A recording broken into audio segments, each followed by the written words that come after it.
এদিকে আমাদের রাঁধুনি রান্না করছে।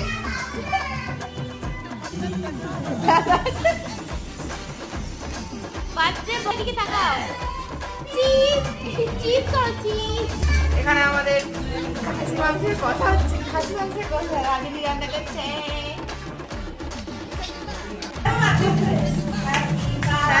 হ্যাঁ